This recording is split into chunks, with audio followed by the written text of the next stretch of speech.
Hello and welcome. Welcome to the fifth learning session of chapter number one of Science 1, which is gravitation. So far in this chapter, these are the topics that we have covered so far, right?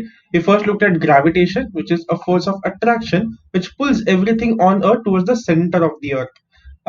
Then we looked at Newton's laws of motion. The first law said that any object in a state of rest or in a state of uniform motion in straight line will remain to be in that state of motion unless and until acted by an external unbalanced force. The second law said that the rate of change of momentum is directly proportional to the force applied. What you need to remember is force is equal to mass into acceleration. Then we saw the third law, which said that every action force has an equal and opposite reaction force, and both of them act simultaneously at the same time. Then we looked at Kepler's law. The first law said that planets revolve in the shape of ellipse around the sun, and the sun is is at one of the foci. Second law said that the line joining the sun and the moon sweep equal areas in equal time interval. The third law of Kepler said that the square of time period of planet is directly proportional to the cube of the average distance between the sun and the planet. Those were Kepler's three laws. Then we looked at Newton's universal law of gravitation, which said that every object in this world attracts every other object in the world, and by how much force does it attract? That force is given by force is equal to capital G, which is the universal gravitational constant, into the product of both the objects divided by the distance between the center of mass of both the objects. Then we looked at numerical problems based on gravitational force between two objects, and in the last learning session we started to look at Earth's gravitational acceleration. Force is equal to mass into acceleration. So because Earth is applying the force F, which is the gravitational force, our all objects on earth get an acceleration according to the formula force is equal to mass into acceleration. Force hai to acceleration hoga. That acceleration we are calling as small g. And then we looked at variation in the value of g, right? So when you're on the equator, you're further away from the center of the earth, so the gravity will be weaker. When you're at the poles, you're nearer to the center of the earth, so gravity will be a little more strong. So acceleration will be more. Next we had seen when you go away from the earth's surface, so when you get some height, okay, when your height is more, when you get away from the surface of the earth, again you're going away from the center of the earth, away from the center of mass of the earth, hence value of g is going to decrease. If you go inside the earth, your distance between the distance between the object and the center of mass of the earth reduces, but how much mass is below you, that also decreases, and hence after balancing out both kitna mass kam hua और कितना पास चले गए तुम center के, what happens is at the end of the day as you go inside the earth, um, value of g again decreases. Okay, so all these variations कैसे small g का value change होता है हमने देखा था. पोल पे जाओगे तो क्या होगा, इक्वेटर पे जाओगे तो क्या होगा, हाइट तुम्हारा इंक्रीज हो तो क्या होगा, अर्थ के अंदर चल जाओगे तो क्या होगा, so on and so forth, right? In today's learning session we're going to look at mass and weight. We have already seen this. We're going to quickly introduce it, and we'll look at free fall, something called as free fall. Again, I think we have already touched upon it in our previous grade. So our objectives for today will be students will be able to differentiate between mass and weight. Okay, mass क्या है, weight क्या है, दोनों में क्या अलग है, ये तुम्हें differentiate करना आना चाहिए. दोनों में क्या अलग है ये बताना आना चाहिए. At the end of the learning session, you should be able to explain free fall. Free fall क्या होता है, explain करने आना चाहिए. Okay. Yesterday I had given you a think about it. There were two questions under think about it, and I had asked you all to write the answers in the comment section of the video. I think 4 or 5 people have answered it in the comment section. I was glad to read those comments in the comment section. Also, I don't think all of you all actually thought about it and wrote the answer. There were a few, but some of you all also just googled it and copy pasted things from Google. So when they say think about it, you should actually think about it. Once you are done thinking about it, then you can go and read more on Google, and then at the end of the day when you're putting the comments down, that should be in your own language, and that is how you're going to get more insights and more out of this activity. Okay, so I'll share some of my answers. Okay, what would happen if there were no gravity? सबसे पहली बात तो gravity नहीं है तो हमें कोई अर्थ के ऊपर जोड़ ही नहीं रखे है, अर्थ हमें खींच नहीं रहा है, तो हम लोग सब उड़ जाएंगे. Earth is rotating, right? So because the earth is rotating and there's no gravity, हम लोग सब उड़ जाएंगे. That's the first thing I could think of. Second thing, um, अर्थ पे जो पानी है और जो एयर है वो भी अर्थ पे क्यों रहता है, वो उड़ क्यों नहीं जाता स्पेस में? Again because of gravity, as gravity acts on us humans, on objects, laptops, cars, buildings. Similarly, gravity also acts on water in the ocean. Gravity also acts on the air in the atmosphere. So gravity नहीं होगा तो air पूरा space में निकल जाएगा, तो air नहीं होगा अर्थ पे, एटमॉस्फेयर नहीं होगा अर्थ पे पानी भी नहीं होगा, वो भी पूरा उड़ जाएगा। The third thing I could think of was moon अपने ऑर्बिट में से निकल जाएगा, एंड ऑल्सो अर्थ अपने ऑर्बिट से निकल जाएगा। Earth is in orbit of the sun because of sun's gravity, right? So अगर ग्रेविटी नहीं है तो ऐसे घूमने के बजाय निकल जाएगा, और जैसे ही निकलना शुरू हो गया, Earth's distance from the Earth will go on increasing. Earth's distance from the Earth will go on increasing. Hence, ठंड पड़ने लग जाएगी, हमारा जो अर्थ है वो एकदम ठंडा पड़ जाएगा। Okay, and all life as we know it will exist, और अपना जो अर्थ है वो पूरा मस्त गैलेक्सी वगैरह घूम के आएगा 1000-2000 साल में। Okay, so that these are the answers which I could think of on the top of my mind. What would happen if there was no gravity? Second question, what would happen if the value of g is twice as large? So value of g से क्या फर्क पड़ता है, कहाँ पे आता है ये value of g? In gravity का equation, right? Gravity का formula, force of gravity is equal to capital G into m1 m2 divided by r squared. तो अगर ग्रेविटी डबल हो गया तो फोर्स भी डबल हो जाएगा, isn't it? ग्रेविटी डबल हो गया, सॉरी ग्रेविटी नहीं, कैपिटल जी डबल हो गया तो फोर्स ऑफ ग्रेविटी भी डबल हो जाएगा। भी फोर्स ऑफ ग्रेविटी अगर डबल हुआ तो उससे क्या क्या हो जाएगा? सबसे पहली बात, चलना जो है, बेसिकली फोर्स अगर डबल हो गया तो हमारा वेट डबल हो जाएगा। If our weight is double, चलना मुश्किल हो जाएगा। अगर समझो मुझे बॉटल उठानी मेरे डेस्क में से, ये डबल एनर्जी लगेगी उसके लिए। हमारी जो बॉडी है, ब्लड वेसल्स है वगैरह वगैरह, some I think some of you did speak about blood vessels, right? कि हमारे ब्लड वेसल्स इसको सहन नहीं कर पाएंगे, क्योंकि our body is design for this gravity. The gravitational force is double. हमारे पैरों से हमारे ब्रेन तक जाने के लिए क्या, ब्लड, हमारे पैरों से हमारे ब्रेन तक ब्लड जाने के लिए बहुत एनर्जी यूज होती है, राइट? उतनी एनर्जी तो होनी चाहिए ऊपर तक जाने के लिए, क्योंकि अभी ग्रेविटेशनल फोर्स पूरे ब्लड को हमें नीचे खींच रहा है, पूरा का पूरा ब्लड हमारे लोअर हाफ में आ जाएगा, ब्रेन तक ब्लड ही नहीं पहुंचेगा। That's also a problem. So simple simple task will become difficult. सारे वो जो बड़े बड़े बिल्डिंग्स है वो बनना बंद हो जाएंगे, क्योंकि लिफ्ट को ऊपर तक भेजने के लिए बहुत एनर्जी यूज करनी पड़ेगी, उतनी एनर्जी होगी नहीं अपने पास, तो सब लोग ग्राउंड फ्लोर पे घर बनाएंगे। स्टेयर्स नहीं होंगे, स्टेयर्स फिर तो बहुत ही मुश्किल हो जाएगा चढ़ना, क्योंकि डबल ग्रेविटेशनल फोर्स लग रहा है। Maybe our bodies will evolve, हमारी बॉडी एकदम मस्क्यूलर बन जाएगी, क्योंकि ग्रेविटी ज्यादा है तो हमें ज्यादा मसल्स यूज करने पड़ते हैं, and we become more muscular. That is also possibility. Space missions काफी डिफिकल्ट हो जाएंगे, बिकॉज अभी स्पेस में जाने के लिए जितना एनर्जी लग रहा है उससे बहुत ज्यादा एनर्जी लगेगा, क्योंकि बहुत ज्यादा ग्रेविटेशनल फोर्स है। Other thing I could think of was the distance between Earth and Sun will decrease, right? क्योंकि अभी सन का भी ग्रेविटेशनल फोर्स डबल हो जाएगा, तो अभी अर्थ को और पास में लेके आएगा वो। So what will happen now? Will Earth go nearer to the sun, या फिर अर्थ का स्पीड इंक्रीज हो जाएगा रेवोल्यूशन का? You have to think of it. I'm not going to give you all the answer. So these were the few things that I could think of. अगर अर्थ पास में चला गया अर्थ के, सॉरी अर्थ पास में चला गया सन के, तो गर्मी बढ़ जाएगी। एंड अगर पास में नहीं है, उसका बस स्पीड इंक्रीज हो गया रेवोल्यूशन का, तो जो एक साल के लिए 12 महीने लगते हो, एक साल शायद सिर्फ 2 महीने में हो जाए, 3 महीने में हो जाए, पूरे सीजन वगैरह चेंज हो जाएंगे। All these things can happen. Okay, interesting questions these were, and the answers I was hoping to be more interesting, and I did get some interesting answers in the comment section. So thank you for commenting on the previous video. Whoever did comment. Okay, let's move ahead. We'll begin with mass. What is mass? Mass is the amount of matter present in an object. Okay. तो अगर तुम 1 kilo सब्जी ले रहे हो और तुम 10 kilo सब्जी ले रहे हो, तो 1 किलो सब्जी में कम मैटर है, 10 किलो सब्जी में ज्यादा मैटर है। That's the difference. ओके, कितना मैटर है। The SI unit of mass is KG, CGS unit क्या है, grams.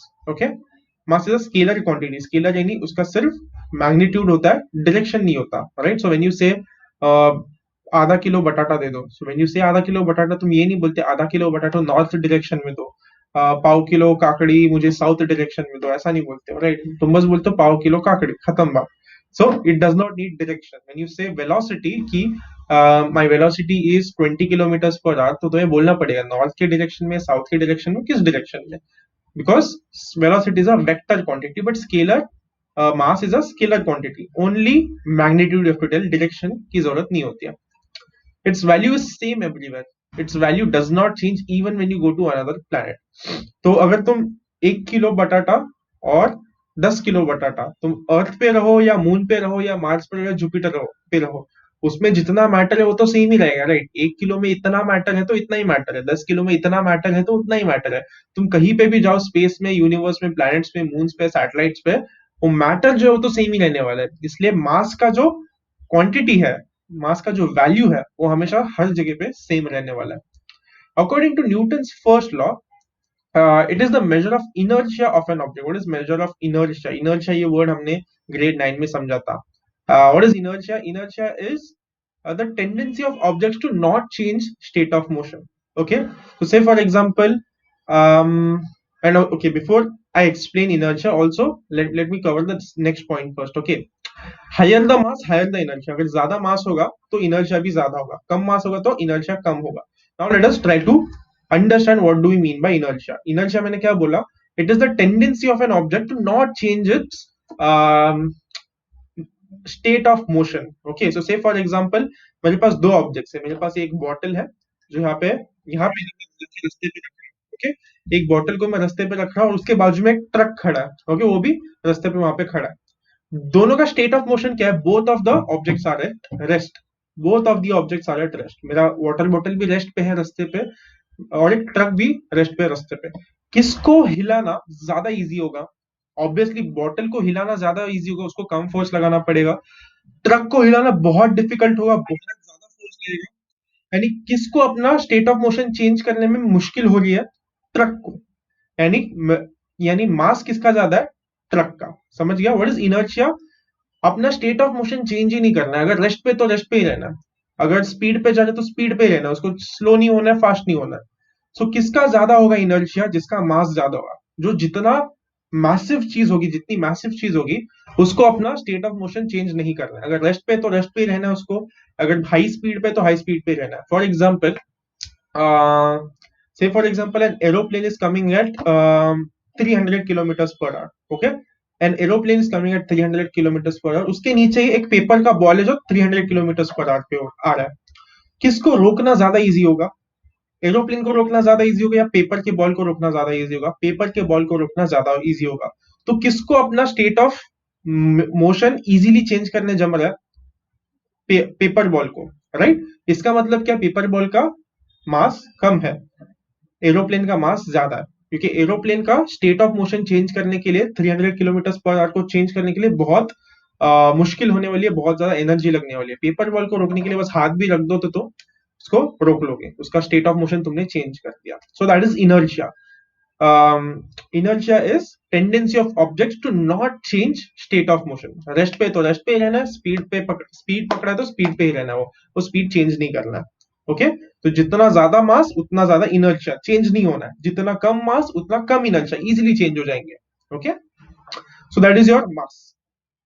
Generally people confuse mass with weight. What is weight? अगर ये मास है, कितना क्वांटिटी ऑफ मैटर है, तो वेट क्या है फिर? Weight is of an object is defined as the force with which the earth attracts the object. Okay, earth has its own gravitational force. Earth is pulling everything downwards. तो कौन से force से earth उसको नीचे pull कर रहा है? That is called as weight. Okay, the force of an object, sorry, force on an object. The force on an object of mass m on the surface of earth can be written using equation 4. ये है equation 4. Force is equal to mass into acceleration है, but acceleration की जगह पे यहाँ पे small जी लगाया. क्यों? क्योंकि ये एक्सेलरेशन अर्थ पे क्या हो जाता है? It's because of earth gravitational acceleration, right? ये जो फोर्स है ये अर्थ ग्रेविटेशनल फोर्स है, तो एक्सेलरेशन क्या हो जाएगा? अर्थ ग्रेविटेशनल एक्सेलरेशन, जिसको हम स्मॉल जी से बोलते हैं. जनरली इसको force is equal to mass into acceleration, ये इक्वेशन होता है, बट ए के जगह पे स्मॉल जी डाल दिया.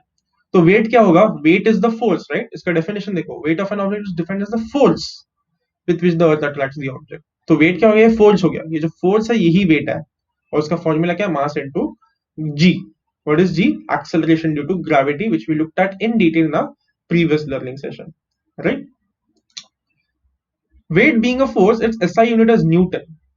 Wait being a force, its SI unit is newton. इसमें कुछ गड़बड़ लग रहा है क्या तुम लोग को इस सेंटेंस में? देखो हम लोग जब दुकान में जाते हैं हम लोग बोलते हैं 1 किलो बटाटा दे दो, 1 किलो टमाटर दे दो।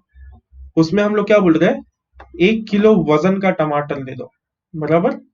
बट यहाँ पे क्या बोल रहे हैं, वजन का यूनिट क्या है, न्यूटन। तुम लोग कभी ये बोलते हो क्या, मुझे एक एक न्यूटन टमाटर दे दो, 20 न्यूटन आलू दे दो, ऐसा तो नहीं बोलते तुम लोग। ऐसा क्यों नहीं बोल रहे हो? The reason is, day to day life में फर्क नहीं पड़ता। डे टू डे लाइफ में mass and weight, both of them are the same. Okay, तो सब्जी वाले से बात करते समय तुम लोग को ये डिटेल निकालने की जरूरत नहीं है। अरे नहीं नहीं, अगर आप वजन पूछ रहे हो तो मैं न्यूटन में बताऊंगा, अगर आप मास पूछ रहे हो तो मैं केजी में बताऊंगा। ये सब्जी वाले के साथ बहस करने की जरूरत नहीं है। Only when you use physics, then you have to be careful. तुम कौन से यूनिट्स लगा रहे हो, तुम वेट की बात कर रहे हो, मास की बात कर रहे हो, only in physics problems you have to think about that. And when you are going out of Earth's atmosphere, when you're going to space, you have to be very careful. तुम वेट की बात कर रहे हो या तुम मास की बात कर रहे हो, okay. But day to day life में पीपल से it wrongly, okay. Entire world sees is wrongly. तुम किसी भी दुकान में जाओ एंड यू से इस टमाटर का वजन करके बताओ, हील से 1 kilo, 2 kilo, 10 kilo, but not kilo. अगर वजन बोल रहे हो तो न्यूटन आना चाहिए, but they use the word kilo because it does not matter. Okay, उनके लिए हमारे लिए भी डे टू डे लाइफ में फर्क नहीं पड़ता। Only when you're doing problems on physics and when you're talking about space and gravity, then you have to be careful, okay। But day to day life में हम लोग गलत use करते हैं वेट ये वर्ड को, इसलिए बहुत इजीली कंफ्यूज हो जाते हैं बच्चे। सो ऑलवेज रिमेंबर, मास क्या है, मास इज मैटर, मैटर का यूनिट केजी। वेट क्या है, उस मास के ऊपर कौन सा फोर्स लग रहा है, राइट। तो फोर्स का यूनिट क्या है, न्यूटन, बराबर। So weight is a force, so it's ऐसा unit is newton. Also weight being a force, it is a vector quantity, right. Force है तो फोर्स का हमेशा डायरेक्शन होता है। लेफ्ट साइड में फोर्स लगा रहे हो, राइट साइड में फोर्स लगा रहे हो, ऊपर लगा रहे हो, नीचे लगा रहे हो, उसका डायरेक्शन बताना पड़ेगा। So force is vector quantity and its direction is towards the centre of the earth. Gravitational force हमेशा सेंटर ऑफ द अर्थ की तरफ होता है, राइट। तो ये जो वेट है, वेट का भी जो डायरेक्शन है हमेशा सेंटर ऑफ द अर्थ होगा। Okay, weight has a direction and its direction is always towards the centre of the earth. Mass का कोई डायरेक्शन नहीं होता, okay. Also value of g is not same everywhere, right. हमने ये देखा है, small g और ग्रेविटेशनल एक्सेलरेशन, इसका वैल्यूज हर जगह पे सेम नहीं है। पोल पे जाओगे तो अलग है, इक्वेटर पे जाओगे तो अलग है, हाइट इंक्रीज होगी तो अलग है, डीप चले गए तो अलग है, so on and so forth. So the weight of an object changes from place to place, क्योंकि वेट क्या है, सी वेट का फॉर्मूला निकाला, right, mass into acceleration due to gravity. So क्योंकि ये स्मॉल जी चेंज हो रहा है तो ये फोर्स चेंज होगा। फोर्स चेंज हो रहा है इसलिए तुम्हारा वेट भी बार बार चेंज होने वाला है depending on the position, right. So weight of an object also changes from place to place. Thus, its mass is constant elsewhere, but the weight will not be constant. Okay, तो तुम poles पे जाओगे तुम्हारा wait अलग होगा, तुम equator पे जाओगे तुम्हारा वेट अलग होगा, ओके। बट तुम लोग का मास पोल पे, इक्वेटर पे, कहीं पे भी जाओ सेम रहेगा, okay. There are two use your brain power type of questions. First question, will your weight remain constant as you go above the surface of the earth? That's the first question. It's a very simple question. I hope you know the answer already. And the second question is a little complex. It's a little challenging. Suppose you are standing on a tall ladder. Okay, ladder यानी सीढ़ी, एक बहुत ही लंबी सीढ़ी है, उस पे तुम खड़े हो। For distance from the center of earth is 2r. Capital R क्या होता है? Capital R is the radius of the earth, 6,400 kilometers. Okay, so 2r 6,400 का डबल, ओके। तो 128,000 किलोमीटर। तो तुमका distance from the centre of the earth 2r हो गया, radius का double. What will be your weight? तो वेट में क्या चेंज आएगा, that you have to do. So the first question, it's an easy question. Try to write the answer in 4 points by yourself. You'll know the answer. I'm positive you'll know the answer. तुम्हें answer पता है कि अगर तुम surface पे जाओगे अर्थ के अलग अलग तो तुम्हारे वेट को क्या होगा, उस कांस्टेंट रहेगा, अलग होगा। You know the answer, but what you have to try is put that down in simple language systematically in 4 points. Can you write the answer in 4 points systematically in your own words in simple language? That you have to check. So that's the first question. Second question, you'll have to actually solve it like a numerical problem. पहले given लिखो, फिर to fine लिखो, फिर formulas लिखो, फिर calculations करो, फिर final answer लिखो। That's how you have to solve the second question. So I highly recommend you pause the video here and try to write the answers for both the questions here, okay। And once we discuss the correct answers, you're going to improve, right? So I'll wait for 5 seconds. Okay, 5 seconds are up. I hope you pause the video and have written answers, or at least tried to write the answers to both the questions. Okay, now let us see the answers. First, what will your weight remain constant as you go above the surface of Earth? The answer is obviously no. And let us see how to write that no in a systematic way in 4 points now. Okay, तो सबसे पहले बात तो लिखो no. Our weight will not remain constant if we move away from the surface of the earth. अभी उसका reason क्या लिखोगे तुम? उसका रीजन भी लिखना पड़ेगा. I told you right. 4 points में लिखना था आंसर. वेट क्या है उसका डेफिनेशन लिख दो. पहले तुमने क्वेश्चन का आंसर लिख दिया नो, फिर तुम वेट का डेफिनेशन बता रहे हो. वेट इज द प्रोडक्ट यानी multiplication product of mass and gravitational acceleration m into small g that is equal to weight. तो तुमने वेट का डेफिनेशन लिख दिया. Next, when we move away from the surface of the earth, mass remains the same but the value of gravitational acceleration decreases. Okay, तो weight क्या है? Mass into small ji.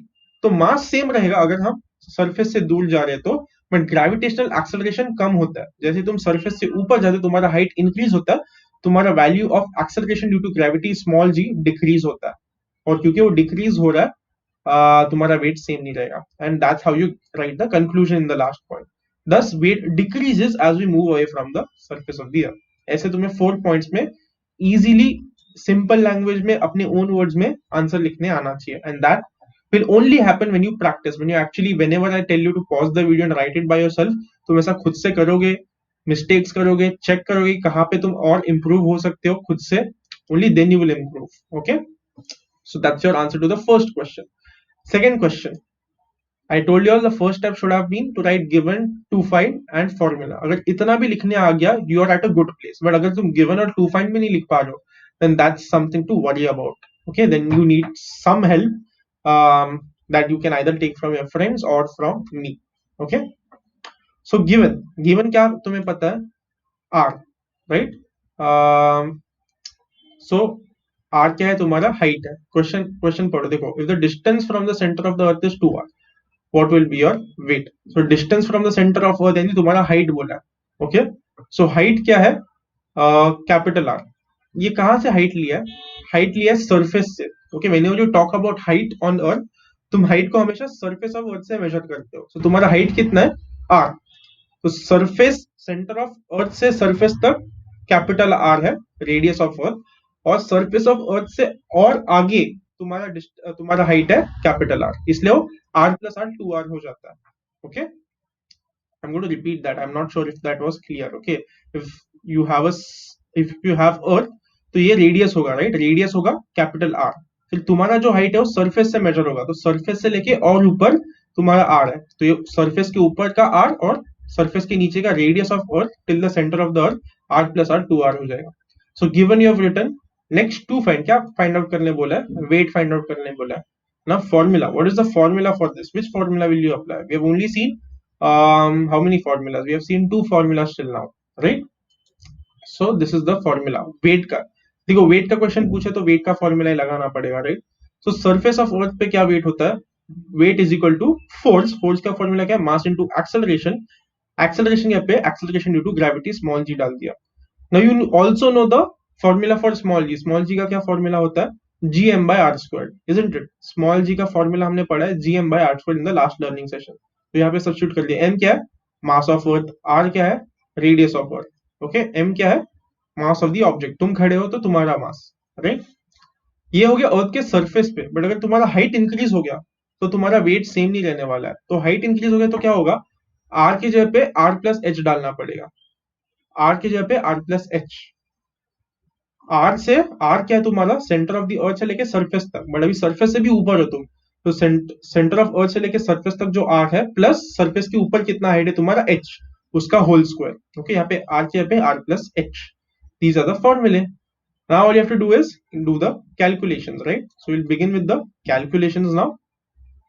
You have to only substitute this. Okay, पहले तुम wait निकालोगे surface of earth पे, फिर तुम wait निकालोगे एट हाइट एच पे, और फिर बाद में कंपेयर करोगे कौन सा वेट ज्यादा है. सो पहले you will find weight of yourself, your body on earth surface. Formula use कर दो, G capital M small m upon R square. ये आ गया तुम्हारा फर्स्ट इक्वेशन. क्या? Weight of your body on earth surface.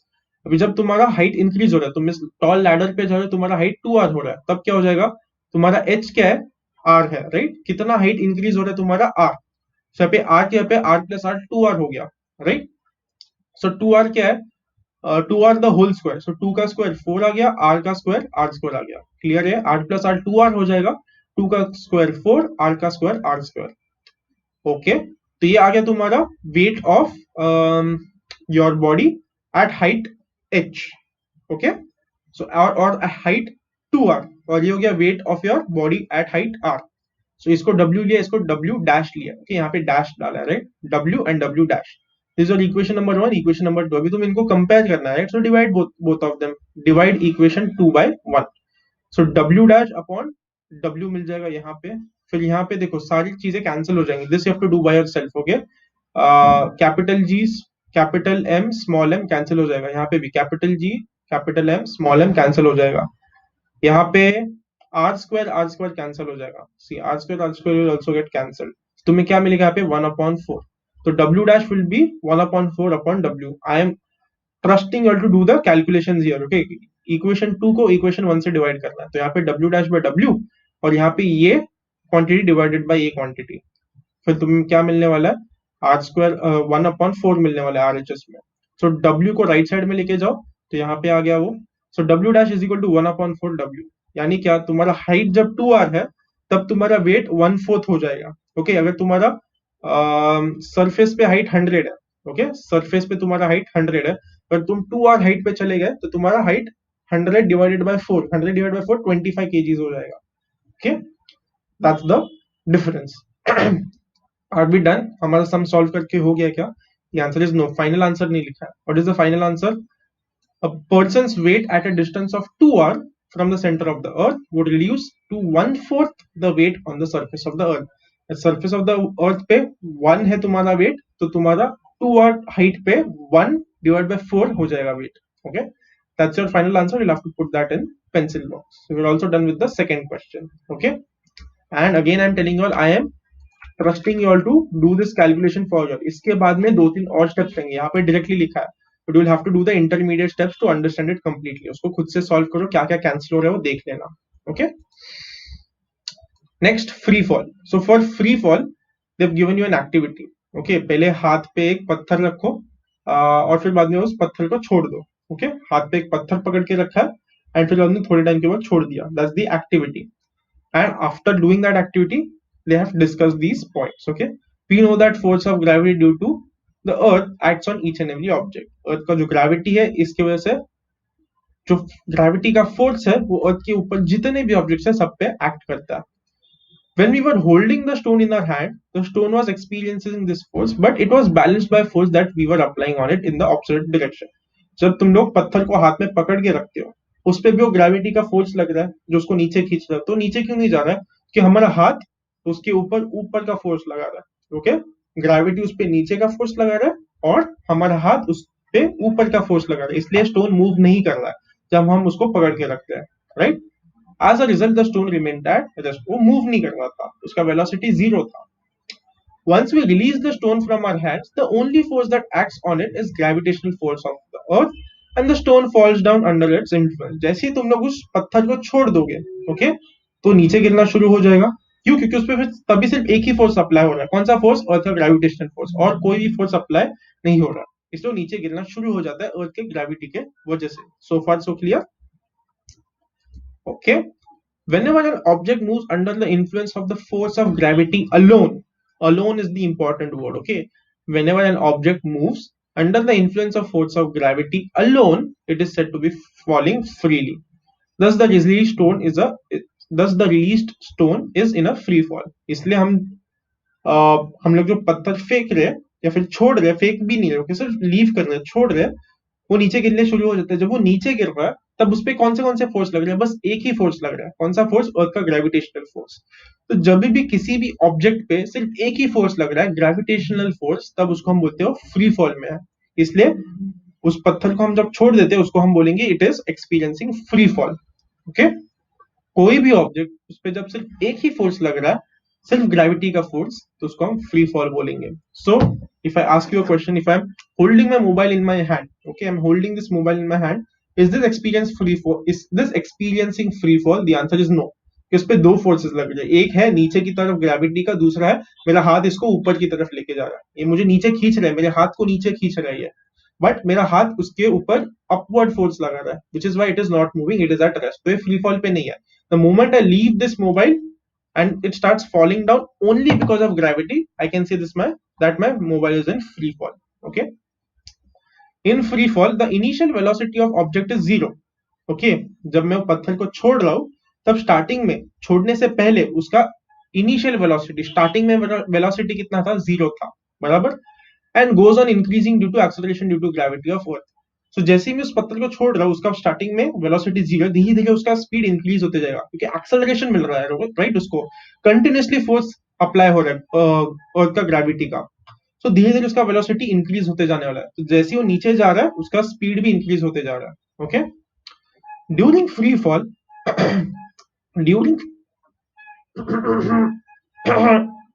mic testing 1 2 during free fall the frictional force due to air opposes the motion of the object and a buoyant force also acts on the object. Okay, so जब मैं उस पत्थर को छोड़ रहा हूं तो उस पर एक ही फोर्स अप्लाई होना चाहिए, तभी हम उसको फ्री फॉल बोलेंगे, बट क्योंकि अर्थ के एटमॉस्फेयर में एयर होता है, वो जितना फास्ट नीचे जाने की कोशिश करेगा एयर उसको और रेजिस्ट करेगा, उसको अपोज करेगा, राइट, क्योंकि एयर के मॉलिक्यूल्स बीच में आ जाएंगे, right, when the stone is falling downwards बीच बीच में एयर के मॉलिक्यूल्स आ जाएंगे, और क्योंकि बीच बीच में एयर के मॉलिक्यूल्स है, पत्थर उसमें बहुत फास्ट फ्लो नहीं कर पाएगा, बहुत फास्ट पास नहीं कर पाएगा एयर में से. So that's the first thing, frictional force due to air. Frictional force क्या होता है, जब भी कुछ दो चीजें रब होती है उसको फ्रिक्शनल फोर्स बोलते हैं. तो जब स्टोन नीचे गिर रहा है, स्टोन का जो सरफेस है वो एयर के मॉलिक्यूल्स के साथ रब हो रहा है. ओके, वो एयर के मॉलिक्यूल्स के साथ रब हो रहा है, इसलिए उसको फ्रिक्शनल फोर्स बोल रहे हैं एयर का. buoyant force, what is buoyant force? If you'll remember Archimedes principle, which you all might have studied in your previous grades, you all might remember something called as buoyant force. तो हम पानी में कुछ भी चीज डालते हैं तो पानी उसको ऊपर फेंक देता है, बराबर, पानी में कोई भी चीज डालो वो उसको ऊपर फेंक देगा, तो that force is called as buoyant force. तो you can think of an atmosphere like pani. Okay, you can think of atmosphere like pani, और एटमॉस्फेयर में कोई चीज डाली जा रही है तो एटमॉस्फेयर भी उसको ऊपर फेंकेगा, उसको बोलेंगे buoyant force. ओके, तो जब भी कोई भी ऑब्जेक्ट अर्थ के एटमॉस्फेयर में फ्री फॉल कर रहा है, दो चीजें होंगी, एक तो है frictional force due to air, air के जो मॉलिक्यूल्स है उसके साथ वो रब होने वाला है, इसलिए वो थोड़ा स्लो होने वाला है. दूसरा है buoyant फोर्स, हमारा जो अर्थ में एटमॉस्फेयर है वो पानी की तरह एक्ट करता है और सब चीज को ऊपर फेंकने की कोशिश करता है. दस true free fall is possible only in vacuum. तो हम जब अर्थ के एटमॉस्फेयर में कोई चीज लीव करते हैं, रिलीज करते हैं, उसमें वो असली वाला ट्रू फॉल है क्या, नहीं, क्योंकि असली वाले ट्रू फॉल में सिर्फ एक ही फोर्स होता है, कौन सा फोर्स, अर्थ का ग्रेविटेशनल फोर्स. बट अर्थ के एटमॉस्फेयर में जब हम कोई भी चीज को फेंक देते हैं, रिलीज करते हैं, छोड़ देते हैं, उसमें एक्स्ट्रा फोर्सेस लग रहे हैं, फ्रिक्शनल फोर्स आ रहा है और buoyant फोर्स आ रहा है, तो एक्स्ट्रा फोर्स आ गया तो असली फ्री फॉल नहीं है. It's very similar to free fall, but असली फ्री फॉल वही होगा जो वैक्यूम में होगा. Let us see an example. Okay, अगर समझो मैंने एक पत्थर लिया और एक मैंने फेदर लिया, ओके, पंख, एक पत्थर लिया और एक फेदर ले लिया, तो दोनों को एक साथ फेंक दिया मैंने, एक साथ रिलीज किया, फेंका नहीं, एक साथ रिलीज किया, कौन सा नीचे टच करेगा? द आंसर इज पत्थर नीचे टच करेगा, फेदर धीरे से आएगा. Why is that? क्योंकि दोनों पे फोर्स ऑफ ग्रेविटी तो सेम लग रहा है, तो दोनों में सेम एक्सेलरेशन होना चाहिए, दोनों सेम टाइम पे नीचे टच होने चाहिए, बराबर, और दोनों सेम टाइम पे नीचे टच नहीं होते हैं, पत्थर पहले आएगा फेदर बाद में आएगा. ऐसा क्यों? ग्रेविटी का जो हमने अब तक पढ़ा है वो गलत हुआ क्या? The answer is no, that is because of frictional force of air. Air का जो फ्रिक्शनल फोर्स है वो फेदर को बहुत ऊपर खींच देगा, बहुत इजीली ऊपर फेंक देगा, उसको इजीली नीचे आने नहीं देगा. बट पत्थर का वेट ज्यादा है, मास ज्यादा है पत्थर का, इसलिए वो एयर को बाजू में करके नीचे जल्दी आ जाएगा, राइट. तो इसका मतलब कि अगर वैक्यूम होता, वैक्यूम में हमने क्या बोला है, true free fall is possible, असली फ्री फॉल वैक्यूम में होता है. तो अगर वैक्यूम में चले गए और वैक्यूम में हमने पत्थर और फेदर को रखा और एक साथ रिलीज किया, वैक्यूम यानी क्या तुम लोग को पता है, राइट, वैक्यूम यानी पूरा हवा निकाल देना, क्योंकि स्पेस में वैक्यूम होता है, क्योंकि उसमें एयर नहीं होता. तो हम लोग एक बॉक्स ले सकते हैं, बॉक्स में एक पंप लगा सकते हैं और पंप में से पूरा का पूरा एयर बाहर निकाल सकते हैं, क्योंकि उसको वैक्यूम बोलेंगे. When you take out air out of a space, that space is known as vacuum. Okay, तो अगर वैक्यूम में मैंने एक पत्थर और एक फेदर को एक साथ रिलीज किया, वो लोग दोनों साथ में नीचे गिरेंगे क्या? The answer is yes. And जब पहली बार मून लैंडिंग पे ये लोग गए थे एस्ट्रोनॉट्स, तब वो लोग ने चेक किया था, क्योंकि तब तक चेक करने का कोई तरीका नहीं था, राइट? तो लोग ने चेक किया था एक्चुअली मून पे जाके। तो मून पे वो लोग एक फेदर लेके गए और मून पे वो लोग ने एक हथौड़ा लेके गए और दोनों को एक साथ रिलीज किया और चेक किया कि दोनों एक साथ नीचे गिर रहे हैं, क्योंकि मून पे वैक्यूम है, मून पे एयर नहीं है, बराबर। और तब कंफर्म हुआ कि हाँ, जो न्यूटन ने बोला था, ग्रेविटेशन का लॉ दिया न्यूटन ने, वो बराबर है। तब जाके वो प्रूव हुआ था कि हाँ, मून पे वैक्यूम है, मून पे अगर दोनों एक साथ रिलीज किया तो दोनों एक साथ गिर जाते हैं। Recently it was also done in our earth. Okay, earth पे एक बहुत बड़ा चेंबर है, उसमें से एयर पूरा बाहर निकाल दिया एंड वहां पे एक्सपेरिमेंट किया। Will see the video of that. Okay, so here is the video. As I said, एक वैक्यूम चेंबर है, उसमें से पूरा हवा निकाल दिया, दोनों को एक साथ रिलीज किया। Okay, let's see what happens. 6, 5, 4, cameras on, 2, 1, release.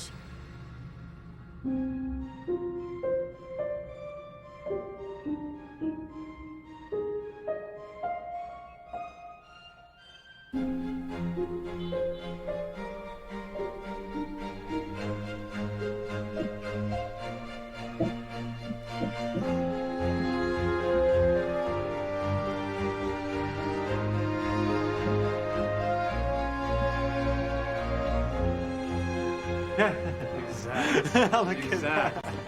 They came down. So as you can see कि दोनों एक साथ गिरते थे। Filmed it using slow motion cameras. ये तुम हवे में करोगे आउटसाइड दैट चेंबर तो दोनों एक साथ नहीं गिरेंगे, क्योंकि एयर का फ्रिक्शन आ जाता है बीच में, right?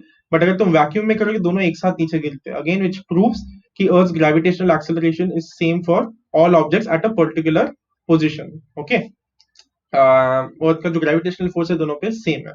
As the proof of that, I can link the entire video in the chat box नहीं, description of this video. Okay, इस वीडियो का लिंक जो है वो इस वीडियो के डिस्क्रिप्शन में डाल सकते हो। It's a 5-minute video that you can see if you are interested in it to see the entire video. It's an interesting video. Okay, we're going to move ahead.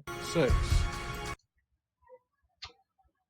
For a freely falling object, the velocity on reaching the earth and the time taken for it can be calculated using Newton's equation of motion. अगर free fall कर रहा है कोई object, तो वो जब object hit करेगा ground को, तब उसका क्या वेलोसिटी होगा, कितना समय लगेगा ऊपर से नीचे आने के लिए, ये सब हम कैलकुलेट किससे कर सकते हैं? Newton's equations of motion. If you remember, these are Newton's equations of motion. Again we had studied this in grade 9 and hence grade 9 की इतनी सारी चीजें ग्रेड 10 में अप्लाई होती है, इसलिए ग्रेड 9 ग्रेड 8 को काफी इंपॉर्टेंट ईयर्स माने जाते हैं 10 स्टैंडर्ड के। दिस इज द रीजन, क्योंकि बहुत सारे 8th और 9th स्टैंडर्ड के कांसेप्ट्स 10th स्टैंडर्ड में यूज होते हैं। So the first equation v is equal to u plus at. What is v? V is final velocity, u is initial velocity, a is acceleration, t is time, right?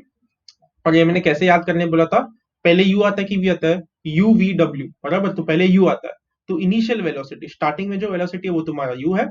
u के बाद v आता है and में, तो जो and में velocity होगा उसको v बोलेंगे। Then s, s is equal to ut plus half at square. s का क्या मीनिंग है? s यहाँ पे लिखा नहीं है। s is displacement. ओके, कितना दूर जाता है कोई object, that is known as displacement. That also write it down. Okay, s is displacement is equal to ut plus half at square and v square minus u square is equal to 2as. These are the three kinematical equations. तो अगर तुम्हें free falling object का initial velocity, final velocity, कितना समय लगेगा नीचे आने में, वो सब कैलकुलेट करना है, तो इन इक्वेशंस को तुम यूज कर सकते हो। फ्री फॉल के लिए इनिशियल वेलोसिटी हमेशा जीरो होता है, राइट? हम लोग रिलीज करते हैं किसी भी चीज को, तो इनिशियल वेलोसिटी हमेशा जीरो होता है। हमारे हाथ से निकलने से पहले उसका वेलोसिटी जीरो है, तो यू हमेशा इसमें जीरो होगा, तो यहाँ पे जीरो आ जाएगा, यहाँ पे जीरो आ जाएगा, यहाँ पे जीरो आ जाएगा। नेक्स्ट, एक्सेलरेशन क्या है? Acceleration is due to gravity. So a की जगह पे जी लिख दोगे, सो यहाँ पे जहां कहीं पे भी ए है वहां पे जी लिख दोगे। ओके, सो हेंस ये जो v plus u, v is equal to u plus a t है, u जीरो हो गया और एक यहाँ पे g, तो v is equal to g t आ जाता है। देखो v is equal to g t, यहाँ पे s is equal to u t, u t तो जीरो हो जाएगा क्योंकि u जीरो है, और हाफ ए टी स्क्वायर की जगह पे हाफ जी टी स्क्वायर, क्योंकि a तुम्हारा g है, so s is equal to half G T square. And finally यहाँ पे इस इक्वेशन में u स्क्वायर जीरो हो जाएगा, तो v square is equal to A S के यहाँ पे G S, v square is equal to two G S, ये यहाँ पे आ गया। तो ये तुम्हारे मॉडिफाइड इक्वेशंस है Newton's modified equations of motions for free fall. Free fall के लिए ये इक्वेशंस यूज करोगे। Okay, that is it for this learning session. Just check whether you have accomplished today's learning objective or not. Can you differentiate between mass and weight? किसके पास direction है, किसके पास direction नहीं है, दोनों के यूनिट्स क्या है, दोनों के डेफिनेशंस क्या है.